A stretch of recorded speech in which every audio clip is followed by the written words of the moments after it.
piles of sand on Mars have been very hazardous to rovers.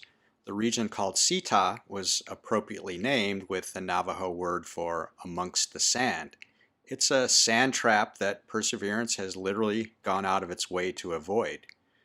During the descent, the landing system steered clear of this region, as it was programmed to do, because of all the sand dunes it contains. Perseverance landed in a zone just outside of Sita where there are very few dunes. But now it has to drive around Sita to get to the delta. As we'll see, the Ingenuity helicopter just showed that it can fly right over it. But why so much concern about sand? Most recently, the Curiosity rover in Gale Crater tried to take a shortcut through a place called Hidden Valley. The sand dunes looked traversable, but instead they almost trapped the rover. The transition from hard-packed ground to loose, even slippery sand is evident here. Curiosity struggled to make progress through this material.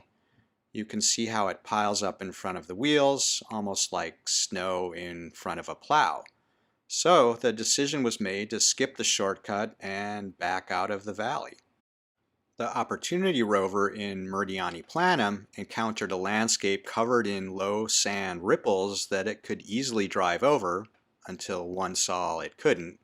It drove into a ripple that was just high enough to nearly bury the wheels. It became known as Purgatory Dune. Weeks of effort were spent in a testbed at the Jet Propulsion Lab to figure out the best way to get a Martian rover unstuck. Turns out that straightening the wheels and just letting them spin does the job, but it took many sols of repeated effort to drive out. This escape allowed Opportunity to live another day, or 4,624 sols to be exact. The Spirit rover in Gusev Crater had a bad sol when it broke through a thin crust over fine sulfur-rich soil.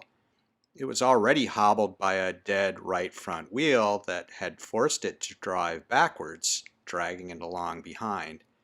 A combination of wheel spinning and turning was starting to work, but the winter season had arrived and the low sun angle and solar panels tilted away from it didn't generate enough power to keep up the effort. Spirit didn't survive the Martian winter and now remains permanently stuck in its sand trap. Earlier this week, the Ingenuity helicopter completed its 9th and most ambitious flight yet. It took off from this location, rising to a height of 10 meters and flying southwest for 2 minutes and 46 seconds, covering about 625 meters, more than twice its previous record. It captured this flight with its downward-looking black and white camera, taking images about once per second. Its forward-looking color camera images are interspersed throughout the flight.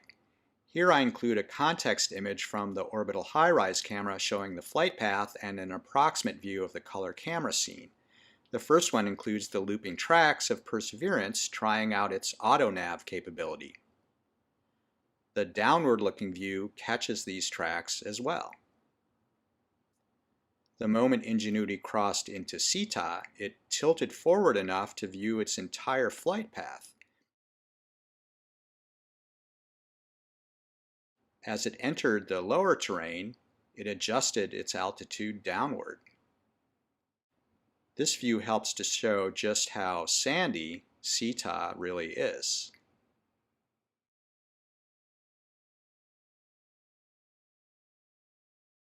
This view captures the transition into the larger and straighter sand dunes.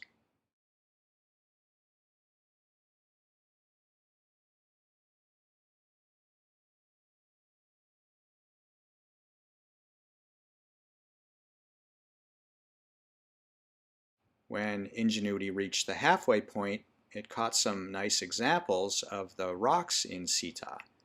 It looks like there are both the flat paver-like outcrops and the more angular and darker cobbles and boulders.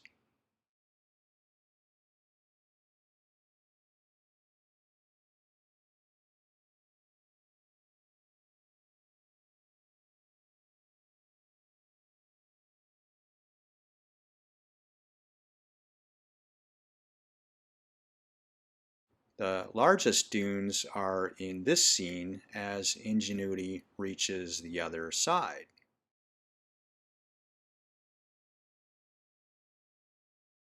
The dunes disappear right at the transition out of Sita.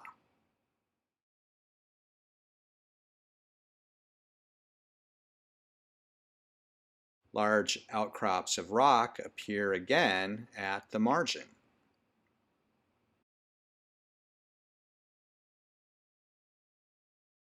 This view shows the return of smooth terrain, which provides a safe landing zone for Ingenuity.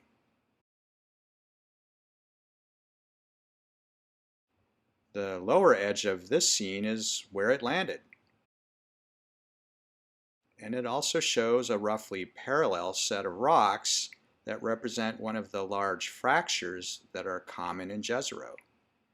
This will be explored by Perseverance once it catches up to the hazard-hopping helicopter.